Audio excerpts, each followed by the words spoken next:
Hello बच्चों, आज हम लोग शुरू कर रहे हैं क्लास 9 का चैप्टर 1 साइंस का हमारे आसपास के पदार्थ। इस वीडियो को शुरू करने से पहले आप लोग को कुछ बोलेंगे कि इस वीडियो को देखने के लिए आप लोग अपने पास साथ कलम और कॉपी लेके बैठिए। मैं जो भी बोलूँगा उसको आपको लिखना है, ठीक है।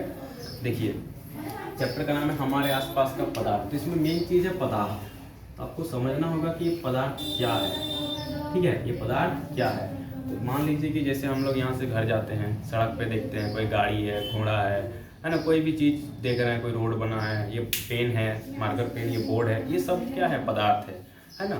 हम लोग का इंडिया का जो प्राचीन दार्शनिक था, उन लोग मानते थे कि कोई भी पदार्थ वो 5 चीज़ से मिलकर बना होता है, जिसको उन लोगों ने पंच तत्व का नाम दिया। जैसे कि पृथ्वी, अग्नि, वायु, जल, आकाश, इसको उन लोगों ने पंच तत्व कहा। चाहे वो सजीव वस्तु हो या निर्जीव वस्तु हो, ये 5 तत्व से मिलकर बनता था। लेकिन अभी के टाइम पे पदार्थ को क्लासीफाई किया गया है भौतिक गुणधर्मों के आधार पे और रासायनिक गुणधर्मों के आधार पे। तो हम लोग भौतिक गुणधर्म के आधार पे पदार्थ को देखेंगे। सबसे पहली बात कि पदार्थ क्या है। तो पदार्थ क्या है, तो पदार्थ एक सभी वस्तु, जो भी वस्तु है जिसका एक द्रव्यमान है, इस जैसे ही मार्कर पेन है, तो इसका एक कुछ वजन है और साथ में ये कुछ जगह घेर रहा है। यहाँ रखे हैं तो यहाँ कुछ जगह घेर रहा है, इस कमरे में कुछ जगह को ये घेर रहा है। चाहे एक फुटबॉल ले लें तो उसका भी कुछ वजन होगा, उस भी कुछ जगह घेरेगा। जैसे यह हवा है तो वो भी एक जगह घेर के रखा है पूरा रूम को। तो ये सब पदार्थ है। तो पदार्थ का डेफिनेशन लिखिए, वे सभी वस्तुएं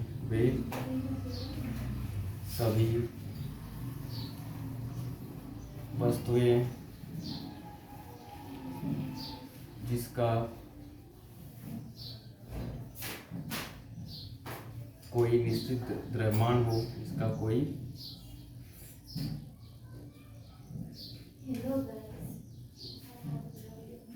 निश्चित द्रव्यमान हो और जो स्थान घेरती हो, ठीक है। अब हम लोग देखेंगे कि पदार्थ क्या किससे मिलकर बनता है। तो पदार्थ जो है ना, वो कणों से मिलकर बना होता है। किससे मिलकर बना होता है, कण। ये पदार्थ का कण है। जैसे ये कोई वस्तु है तो इसका एक कण है। ये कण आपस में जुड़ के क्या करते हैं, पदार्थ का निर्माण करते हैं, ठीक है। जैसे मान लीजिए हम लोग एक लिए चीनी है ना, और एक लिए जल।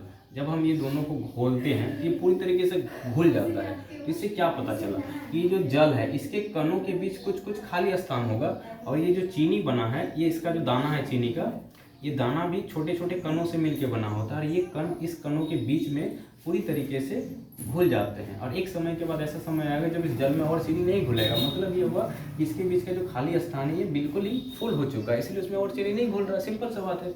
इससे ये सिद्ध हो गया कि जो पदार्थ है उसके कणों के बीच खाली स्थान होता है, पहली बात, और पदार्थ कणों से मिलकर बना होता है, दूसरी बात। जिसको हम लोग लिखेंगे कि पदार्थ के गुण।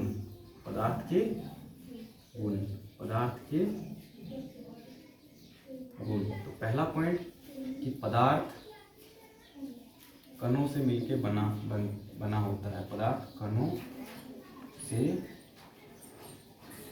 मिलकर बना होता है। और दूसरी बात कि पदार्थ के कणों के बीच खाली स्थान होता है। कि पदार्थ के कणों के बीच खाली स्थान होता है। अगला चीज देखेंगे कि जैसे ये कोई पदार्थ है, इसके कण जो होते हैं वो लगातार क्या करते हैं, गति करते हैं। क्या करते हैं, गति। तो पदार्थ के कण जो है निरंतर गतिशील होते हैं। हम शॉर्ट में लिख देते, तब लोग लिख लीजिए कि पदार्थ के कण, लिखिए पदार्थ के कण निरंतर गतिशील होते हैं। लिखिए पदार्थ के कण निरंतर गतिशील होते हैं। लिखिए पदार्थ के कण निरंतर गतिशील होते हैं। और अगर हम मान लीजिए कि कोई पदार्थ है, जैसे जल मान लीजिए, जल का पदार्थ है, इसको अगर हम गर्म करेंगे, क्या करेंगे, गर्म करेंगे, तो इसके कणों के बीच जो गतिशीलता है वो बढ़ेगा, यानी पदार्थ के कण गति तेज होगा। इससे ये पता चला कि तापमान बढ़ाने पे या गर्मी बढ़ाने पे, तापमान बढ़ाने पे पदार्थ के कण की गतिशीलता बढ़ती है, पदार्थ के कण अधिक गतिशील हो जाते हैं। चौथा कि पदार्थ के कण एक दूसरे को आकर्षित करते हैं। पदार्थ के कण क्या करते हैं, एक दूसरे को आकर्षित करते हैं। कि जो पदार्थ के कण हैं वो एक दूसरे को क्या करते हैं, आकर्षित। लिखिए, पदार्थ के कण एक दूसरे को आकर्षित करते हैं। ठीक है, तो आज का वीडियो में हम लोग इतना देखिए, ये पहला लेक्चर था। अगले लेक्चर में हम लोग देखेंगे कि पदार्थ कितने प्रकार के होते हैं, कौन कौन से प्रकार के होते हैं, और प्रत्येक प्रकार के बारे में आगे बताएंगे। तो इसके लिए अगला वीडियो देखिए। ठीक है, थैंक यू।